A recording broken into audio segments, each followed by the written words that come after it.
Good day, everyone, and welcome to the Storyteller. I remain Abby, and today we are going to be exploring the book The Asaba Massacre, Memory, Trauma, and the Biafran War. A book by Fraser Onateli and Elizabeth Burt. Nigerian Civil War was fought on many battlefields, but some of its bloodiest moments never made it to the history book. One of it was Asaba Massacre, a horrifying episode where unarmed civilians, mostly men and boys, were slaughtered by federal troops in cold blood.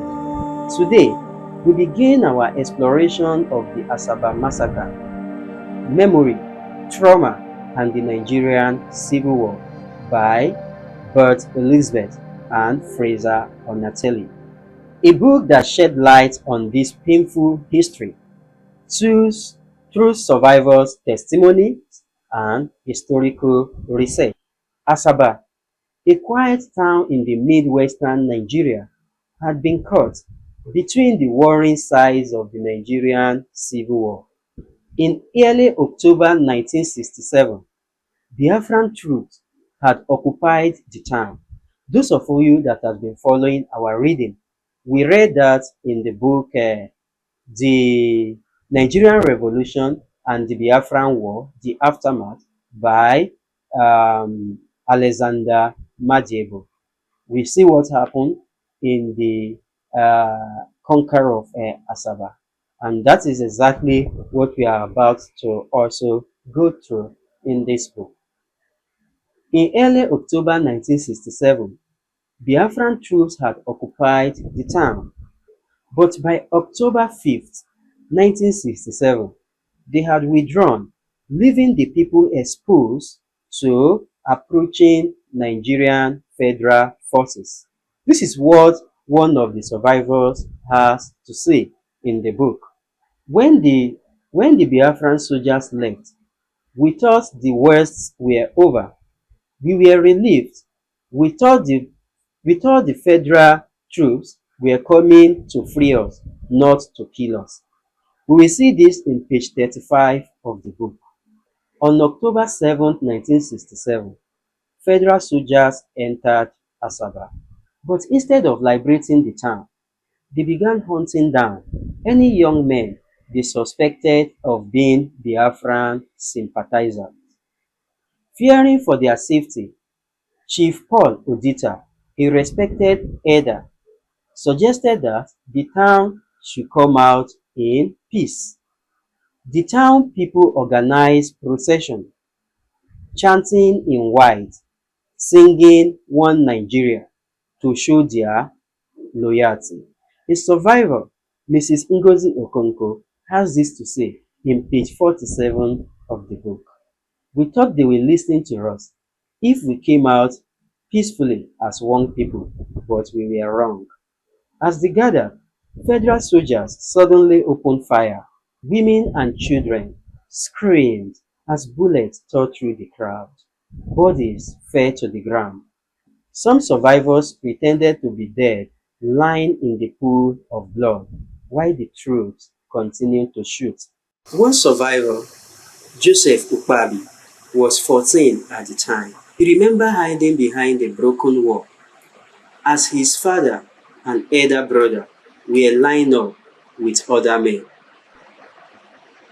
They told them to remove their shirts. "We are not fighters, we are your people." But the soldier will never answer. They just shot him. The book estimates that over 700 men and boys were killed in an hour. Their body either dumped in Niger River or mass grave. Even after the initial massacre, the federal troops went from house to house, dragging out any men they found.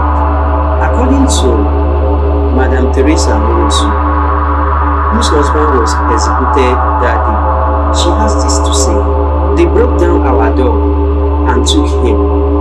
My children clung to his leg, crying. They hit them away. I heard the gunshot, before I could reach the door. By October 10, the town was almost deserted. Women, children, and the few surviving men had either fled or in hiding. Unlike other Civil War atrocities, the Asaba massacre remained in the shadows for decades. Why? Why are they hiding the story?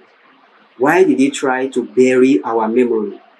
Why did they try to make us forget our gory past? Why? Why are all these footages not in our archives? These are some of the questions that I have continued to ask. Were there no journalists during the Civil War? Where are the audiovisual documentations? Where are they hidden? Why are they not in the public space? Why are they hiding them? This could be, or this is, as a result of what we call the state-sponsored forget. All these questions running through my mind are partially provided answer to by Bird and Otanelli in this book, Asaba Massacre, Memory, Trauma, and the Biafran War. They argue that because Asaba was part of the Midwest and not Biafran stronghold, its suffering did not fit into the larger war narratives.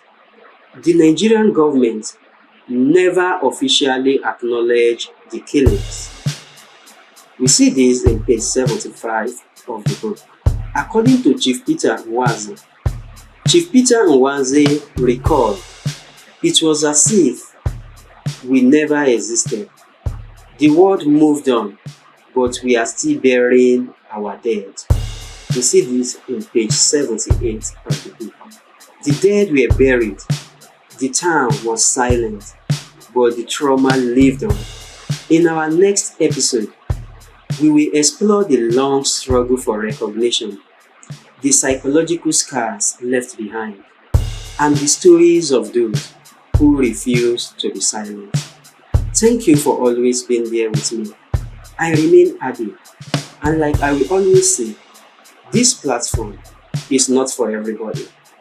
I'm not asking you to subscribe or join, but if you are willing and ready to engage with books and reflect on our gory past and understand the historical background of Nigeria, join me and let us travel on this voyage together.